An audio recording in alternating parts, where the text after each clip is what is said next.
Something in between के 90th episode में आप सभी का स्वागत है। कोरोना त्रासदी के दौर में लॉकडाउन के दौरान बीते मई महीने में सरकार ने 20 लाख करोड़ के राहत पैकेज की घोषणा की।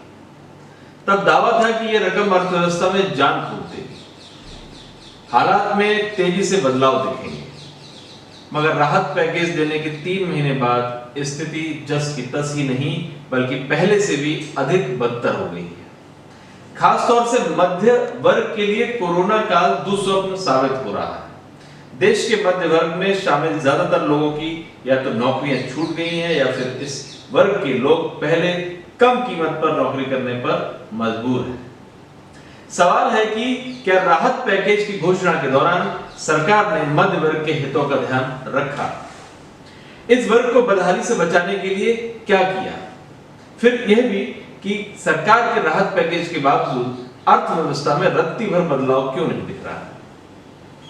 सबसे पहले मई महीने में घोषित राहत पैकेज में मध्य वर्ग के प्रति सरकार की सोच की बात करते हैं। सरकार ने इस पैकेज का करीब 33% हिस्सा लघु और मध्यम उद्योग को दिया। गरीबों को मुफ्त अनाज आवंटन के मद में करीब 3 लाख करोड़ रुपए की हिस्सेदारी तय की, जबकि खेती के लिए करीब 1.5 लाख करोड़ रुपए की हिस्सेदारी तय की गई। सेंटर फॉर मॉनिटरिंग इंडिया के मुताबिक इस पैकेज से अकुशल और रोज कमाने खाने वालों को तो राहत मिली, मगर मध्य वर्ग को इसका कोई लाभ नहीं हुआ। ना तो सरकार ने इस वर्ग के बारे में सोचने की जहमत उठाई और बाजार में मांग पैदा करने की ही कोई ठोस रणनीति बनाई।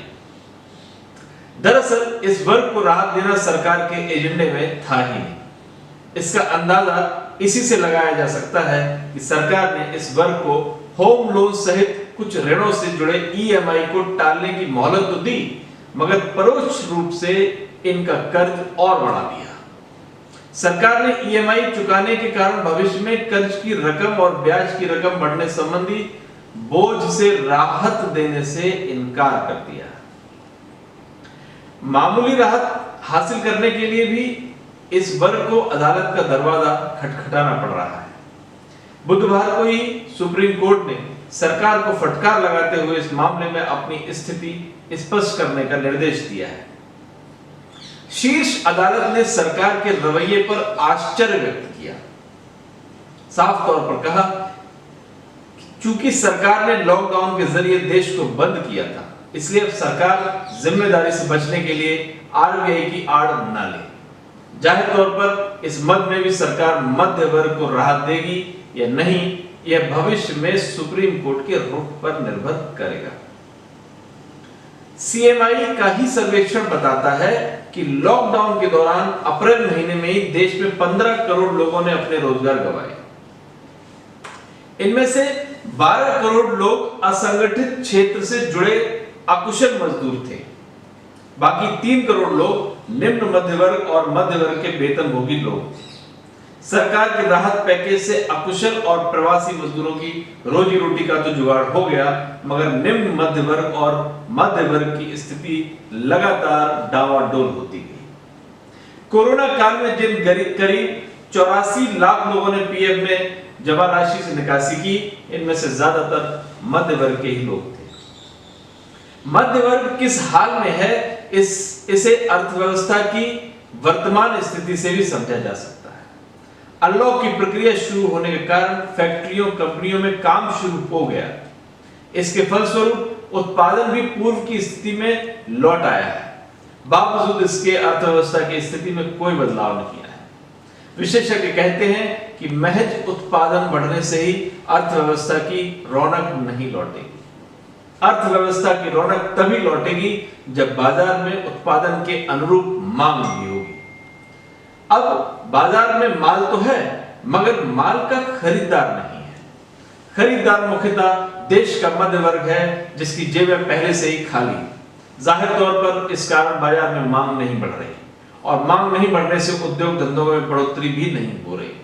मुश्किल कोरोना महामारी के दौर में बढ़ती आत्महत्या की प्रवृत्ति है। हालांकि आत्महत्या से संबंधित पूरे देश का डाटा अभी सामने नहीं आया है, मगर विभिन्न राज्यों के कुछ इलाकों की जो तस्वीर सामने आई है वह चौंकाने वाली है। उत्तर प्रदेश में आत्महत्याओं की घटनाओं में बढ़ोतरी हुई है। पंजाब के सिर्फ लुधियाना जिले में बीते 3 महीने में 76 लोगों ने आत्महत्या की। मध्य प्रदेश के खंडवा में आत्महत्या की दर में एकाएक 25% की बढ़ोतरी हुई है। बुधवार को ही राजधानी के चांदनी चौक में 2 सर्राफ भाइयों ने आर्थिक तंगी के कारण आत्महत्या कर ली। इस आशय की खबरें प्रतिदिन देश के अलग अलग हिस्सों से आ रही हैं। अब सवाल उठता है कि क्या सरकार मध्य वर्ग केंद्रित एक और पैकेज देगी? विशेषज्ञ मानते हैं कि इसकी जरूरत है, मगर सरकार के स्तर पर ऐसा किए जाने की संभावना दूर दूर तक नहीं है। वर्तमान सरकार जो मध्य वर्ग को कर्ज के ब्याज पर भी राहत देने के लिए तैयार नहीं है, वह एक और राहत पैकेज देने के बारे में कैसे सोच सकती है? हालांकि मध्य वर्ग की स्थिति सुधारे बिना अर्थव्यवस्था की सुस्त चाल को संभाला नहीं जा सकता।